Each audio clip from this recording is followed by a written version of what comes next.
This is Sean McVeigh with Sean's Outdoor Adventures. Today's adventure, well, I'm in Florida today. It's around January, and my Uncle Pat, you're going to meet my Uncle Pat today.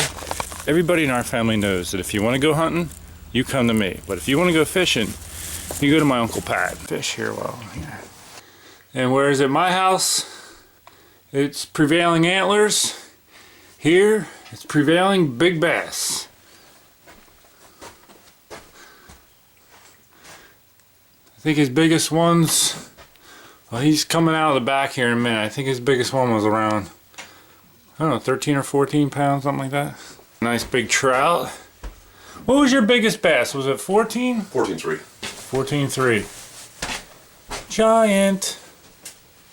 And here he is. He's waiting for me. He's got the truck loaded up. The Pat Man. You ready? Yep. So, we stopped at the tackle shop. Turns out they've moved to a different town. So now we must drive to another town. Good riddance. They were terrible anyway. You heard? I mean, your dad's been here several times, and no shiners. Never have anything you need, and they keep banker's hours to boot. It's a misty morning. A little bit of mist on the windshield. A little bit of wind. Not ideal conditions, but we will deal with it. We will slay the fish. So we'll be flying and releasing. Releasing to the frying pan. So the weather conditions were not ideal, especially with gusts of wind up to 15 miles an hour, but we were definitely going to give it a shot anyway. At least the door's open at this place.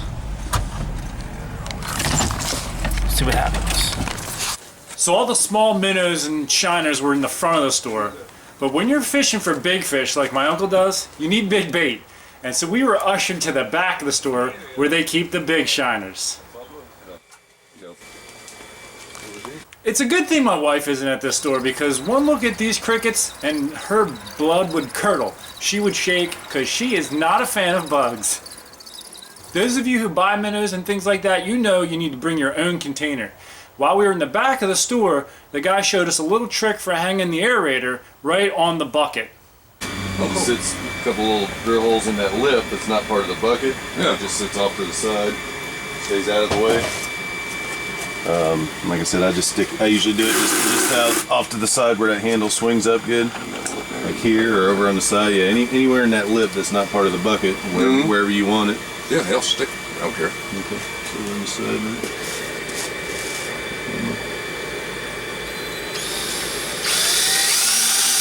So we just do it like that.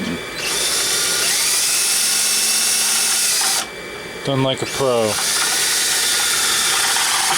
We just cut them open. Makes a little wider. There we go. A little notch for it to sit right down in, and it'll hang off to the side. Nice. Sweet. Like that. That way you can get the lid on and off without the ones that are hooked to the lid, and it makes it all Flopping around, yeah, especially in a little 10-foot boat.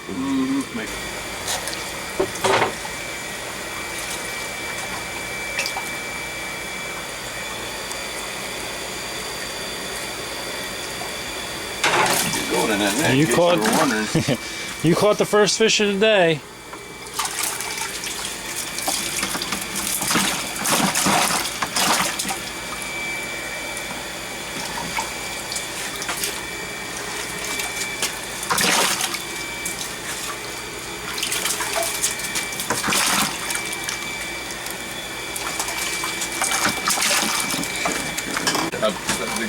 You got it down on system, dude? Yeah, I found a way to make it work real fast and easy, especially when you're by yourself. You're not picking them up? Yeah, it seems to work real good. Coming at you, Sean. I'll tell you what, shiners are great bait for largemouth bass, but they sure are pricey, at least in my opinion. Over 20 bucks for 12. Yeah, usually, you get a little weather like this and bass cooperate a little better. Yeah, I'm Get the feet hard, they think that front's coming. We as McVeigh men try to be creative and get the most out of our equipment.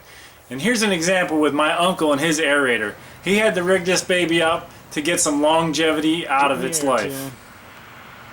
For a lot of people, this thing would have been in the trash a long time ago.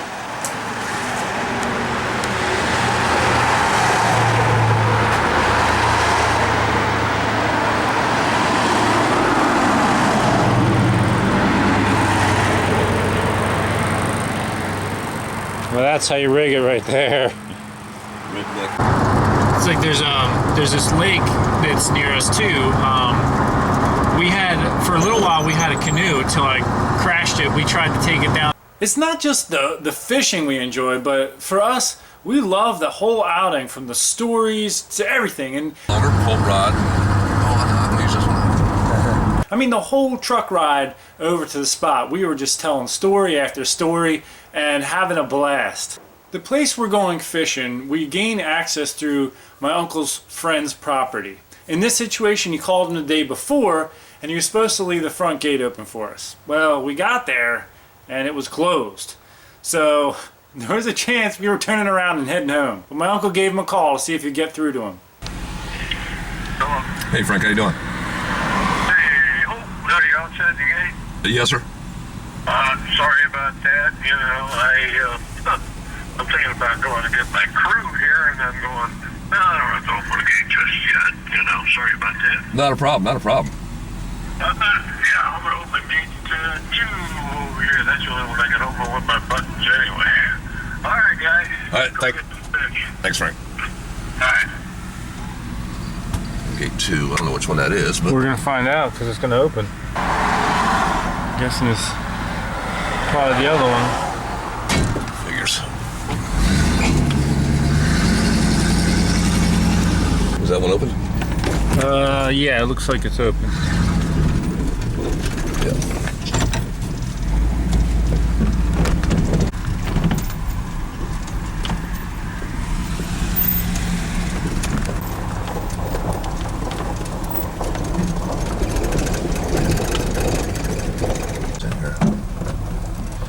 Didn't have the camera running, but he said the last few times they've been out here, Yeah, they haven't been biting real well, they have not been biting. but there are some big ones in here for sure. We have Let's hope they feel caught hungry released today. several 10s and 12 pounders out here. I caught my nicest, last time we were down, I caught 2, like, I don't know, what were they, 5 pounders? Out of here? Yeah, I got a picture of it. This is where the muscle comes into play. So we put the boat into the water, and I hooked up the battery. All right, battery's hooked up. Here's a little look at the rig we're using.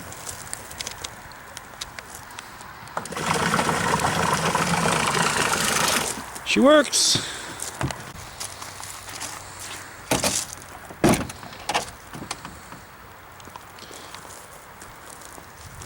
By the way, for those of you who read my hunting book, this is the uncle I referred to in the second chance story when I caught that giant largemouth bass. So a lot of the techniques that I've learned from when I was a little kid fishing, I learned from him. A little bit of a breeze. Yeah, it'll start blowing like else we got it. Yeah, I mean it's not, you know, we don't have white caps. That's bad as I thought it was going to be. Yeah, it still looks pretty smooth. Hopefully this little bit of rain will get the fish biting. With this kind of fishing, we cast out, let some line out, and we kind of drift around, let the wind blow us, or use the trolling motor a little bit, and we don't engage the reel. We keep our thumb on the spool, and when we get a bite, we let the bass run with it to get that big shiner down in its mouth. After we give it enough time, then we engage the reel and set the hook. You know, fishing with these shiners, one thing I've noticed in the past is a lot of times you'll feel a throb in the line because basically there's a bass coming up and the shiner's getting nervous and trying to get away, and then all of a sudden you feel a poof, and that's when you let them run with it. So hopefully we experience that in the near future.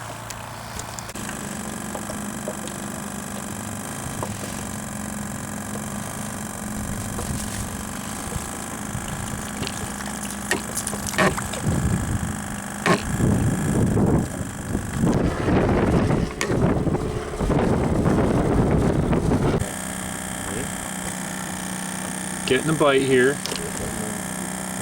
Let him run with it.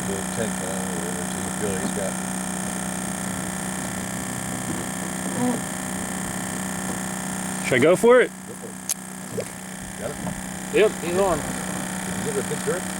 Just a tap. I just tapped it. Pop it so that, but yeah, he's on. Yeah. So He's on. Yeah, he's not fighting yet, but he's coming straight in. But he doesn't know he's hooked yet. yeah, he's feeling. I mean, he feels like he's got some weight to him. He's starting to fight here a little bit. Oh yes. Oh, I lost him. You didn't. Yeah, I lost. I You gotta just, get a little bit of jerk when he's good. yeah. That was actually a good fish. Okay, so I just had it actually felt like probably the biggest bass I've ever had on my line right there. It felt heavier than the ones I caught last time we were out here a couple years ago. And I've never fished with this kind of braided line before. I always fished with monofilament back in PA. And, my uncle was telling me don't set the hook too hard with this stuff. And so I was a little nervous to overdo it. So I didn't pull hard enough, really. We were talking about afterwards. That's just lack of experience with this kind of equipment. It's frustrating because we've been out here for a little while and that was our first bite we've had. Hopefully next time, hopefully get another one, and hopefully I don't blow it the next time if I get another bite. So just to clarify on that, see, monofilament line has stretch to it. Braided line does not. And so my uncle was saying if you set the hook too hard, you're going to rip it right out of his mouth. And I've always fished with monofilament line. Over the past, number of years, a lot of people are going to braided line.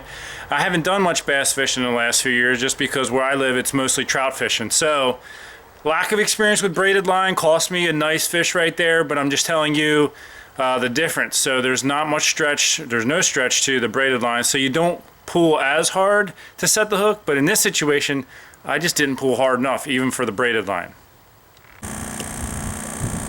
Pat's getting a tap here. What you think? You still got him? Oh, you have him on? Just trying to find the fish.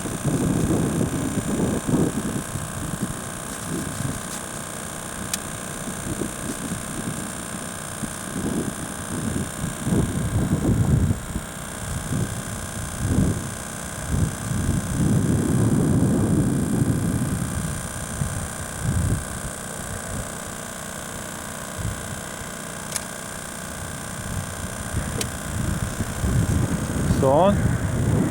Oh, shiner is. Yeah. Shiner is, bass, let it go. Oh, wait a minute. There it goes. Just came back for it. Got it now. It's a big shiner. Yeah.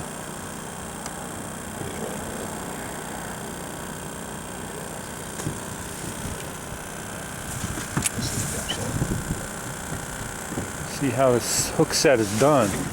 Alright, that's a lot harder than I thought. Must be a fish. Oh yeah. 7, 8 pounder here, bud. Here, you fish. No, I got my hands full. Go. We might have another 10 pounder here. We're good. We're good on film. Ready to take it by drag. That's what we like to see. He's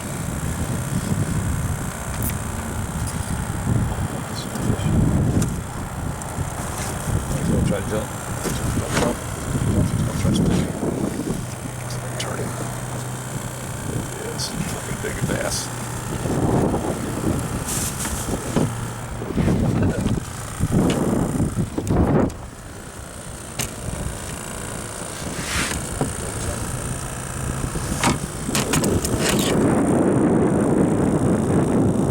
Ooh, he is nice.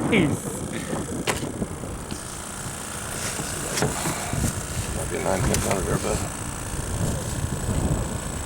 Get off.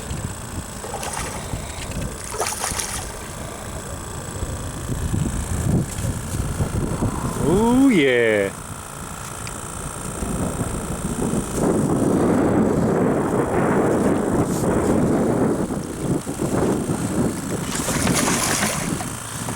That's a beast right there. Looks like he's got it swallowed pretty good.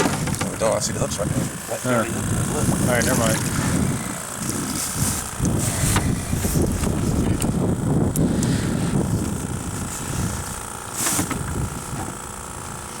That's what I am talking about.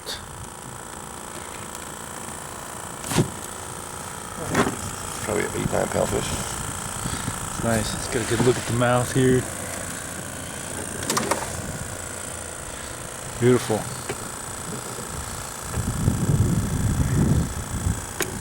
Good job. I'm gonna let you go. Live to fight another day. Hold it, see if you can get it fully. Okay, that's nice, man. Nice.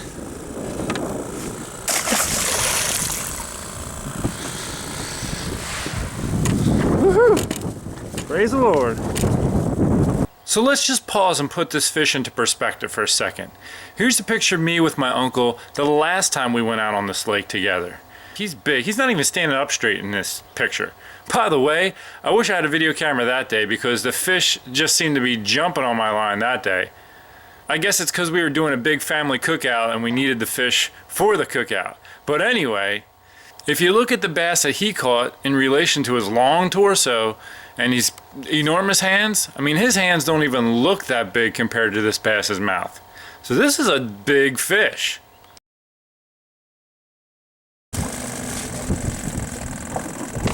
Fish is acting up, but I haven't.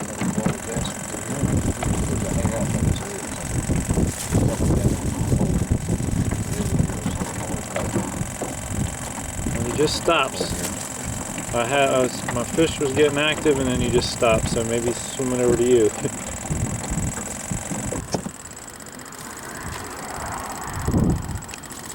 You got yours out, don't you? No, when you were getting a hit, I brought it in so I could film it.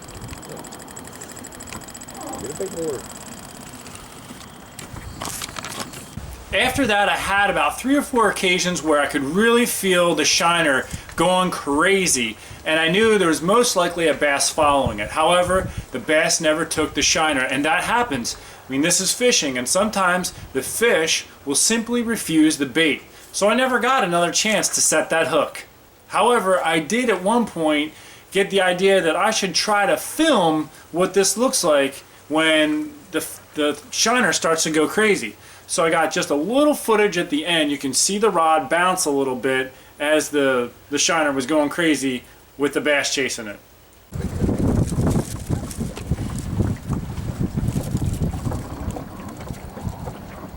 See my rods. Nope. Looking up here, let's see if he takes it.